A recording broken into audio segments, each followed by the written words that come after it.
과연 내일장에서는 어떤 부분들이 준비가 돼 있을지 정리해 보겠습니다. 내일장 미리 보기 현대증권의 배성진 연구원 연결합니다. 안녕하세요. 네, 안녕하세요. 네, 먼저 국내 변수부터 알려주시죠. 네, 내일 국내 경제 지표 측면에서는 이제 특별한 발표는 없겠는데요. 다만 최근 국내 3분기 경제 성장률 회복 가능성이 이제 점쳐지면서 1%대 이제 성장 이야기가 나오고 있는 상황에서 모레 발표된 이제 상분기 경제 성장률에 대한 관심이 계속 높아지면서 이제 이 부분이 주가 상승의 한 축으로 좀 작용을 하고 있는 상황입니다. 만일 예상대로 이제 기대 수준의 성장률이 발표가 된다면 국내 주식시장은 이제 최근 매물권 이야기였던 2030선을 돌파한 이후에 동지수대 지지력을 이제 다시 높이면서 확실한 지지선이 될 것으로 좀 예상을 해볼 수가 있겠는데요. 아무래도 그 경기 부진 탈피 기대감이 이제 최근 이어지고 있는 이제 위험시장 선호 심리 강화로 계속 연결될 수 있다는 점에서 그 가능성이 높아졌다고 좀 해석을 해볼 수가 있겠고요. 국내 주식시장은 코스피가 이제 라운드 지수 2000선을 돌파한 이후에 숨고르기 양상에 좀 들어간 듯하는 모습이었습니다만은 전반적인 이제 환율 강세 지속과 이에 따른 이제 외국인의 이제 꾸준한 자금 유입, 그리고 이제 중국의 경기 부양 기대감 등으로 이제 매물벽이 2030선을 이제 돌파하면서 계속적으로 이제 강한 흐름이 지속되고 있다고 볼 수가 있겠고요. 코스닥 시장도 지난주 680선 회복 여부가 좀 중요하다고 말씀드린 이후에 최근 미국의 낮아진 금리 인상 가능성이 재차 이제 고밸류 종목들에 대한 이제 선호 강화로 좀 이어지면서 빠르게 680선을 좀 회복한 이후에 안정적인 흐름을 좀 이어가고 있습니다. 수급 측면에서는 이제 최근 원화 가치 이제 가파른 상승이 이어졌지만 이후 그 안정세를 되찾으면서 이제 외환 시장의 변동성이 이제 확대되지 않는다면 수급 시장의 이제 추가적인 안정세는 계속 이어질 가능성이 높다 이렇게 좀 예상을 하고 있습니다. 네. 그러면 이번에는 해외 쪽으로 눈을 돌려볼까요? 어떤 재료들 준비되어 있나요? 예, 내일도 해외 쪽에서의 영향은 미미하다고 좀 볼 수가 있겠는데요. 미국에서 그 MBA 주택 융자 신청 지수를 좀 발표를 하겠습니다만 전반적으로 이제 미국, 유럽, 중국 등 주요 국가들의 경제 지표 발표가 좀 없는 관계로 관련 영향은 크지 않다고 볼 수가 있겠습니다. 최근까지 그 미국에서 발표되고 있는 이제 경제 지표들을 보면 여전히 제조업 관련 지표는 부진, 그다음에 이제 부동산 및 이제 소비 관련 지표 호조라 좀 요약을 해볼 수가 있겠는데요. 전일 미국의 주택 시장 지수가 다시 사상 최고치를 좀 경신한 점도 이에 동일 연장선상에 서 있다고 좀 볼 수가 있겠습니다. 다만 최근 미국의 소비 관련 지표들의 경우는 그 개선 속도가 좀 둔화되면서 오히려 이 점이 이제 미국의 금리 인상 가능성 연기로 좀 연결되고 있는 그런 상황인데요.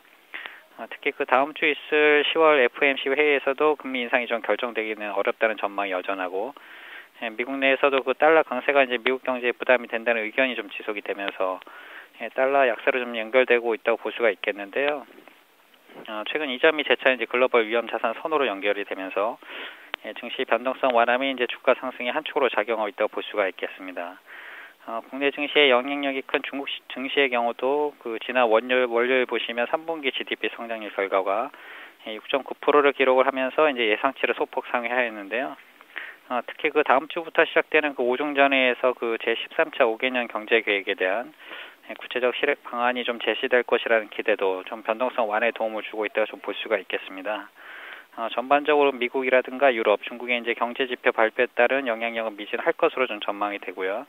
다만 이제 미국 개별 기업들의 이제 실적 발표에 따른 그 영향 정도만 그 증시에 영향을 끼칠 것으로 예상을 하고 있습니다. 네. 보면은 국내도 그렇고 해외에도 그렇고 특별한 이벤트나 경제 지표보다는 다음 주에 중국 쪽의 오중전회 그리고 또 미국의 FOMC 앞두고 다소 좀 관망하는 모습인 것 같거든요. 그 밖에 또 실적이 눈에 띄고요. 전반적으로 내일 우리 증시 어떻게 예상하시는지 또 이에 따른 전략 함께 해주시죠. 예, 시장은 말씀해 주신 대로 계속적으로 이제 강보권의 이제 흐름이 이어질 거로 좀 예상을 해볼 수가 있겠는데요. 전반적으로 그 증시가 이제 위험 선호 심리가 이제 지속됨에 따라서 이제 상승 국면을 이어갈 것으로 좀 예상은 되고요. 앞서 말씀드린 대로 이제 추후 발표된 이제 국내 3분기 GDP 성장률이라든가 환율 변화에 따라서 이제 추가적인 방향이 좀 결정 날 것으로 좀 예상을 해볼 수가 있겠습니다. 지수 흐름은 전반적인 시장이 좀 소강 상태에서 조금씩 좀 상승을 시도하는 흐름이 이어질 것으로 예상되는데요. 최근 그동안 이제 상승세를 이어갔던 이제 원달러 환율이 이제 빠르게 하향 안정화되면서 환율 측면에서의 매력도가 크게 둔화되었지만 중국 추가 경기 부양에 대한 기대감이 이제 환율 변동성 확대가 이제 크지 않을 것이라는 전망이 계속되고 있기 때문에 좀 풀이를 해볼 수가 있겠고요. 그리고 이제 현재 진행되고 있는 이제 국내 3분기 기업들의 실적이 부진하지 않다는 점도 이를 뒷받침하는 근거로 좀 볼 수가 있겠습니다. 그 현재 국내 기업들의 3분기 실적 발표가 이제 계속적으로 이어지는 가운데 지난주에 말씀드린 대로 이제 종목 간 차별화 장세가 계속적으로 이어질 것에 대비해서 실적 점검이 계속적으로 이제 필요한 그런 국면으로 좀 예상을 해볼 수가 있겠고요. 최근 그 코스피 상승과 함께 이제 코스닥 강세 역시 이어지는 국면에서 실적 및 재료 모멘텀을 보여야 이제 중소형 종목들도 이제 함께 관심을 가지는 것이 바람직하다 이렇게 좀 예상을 하고 있습니다. 네, 말씀 고맙습니다. 네, 감사합니다. 네.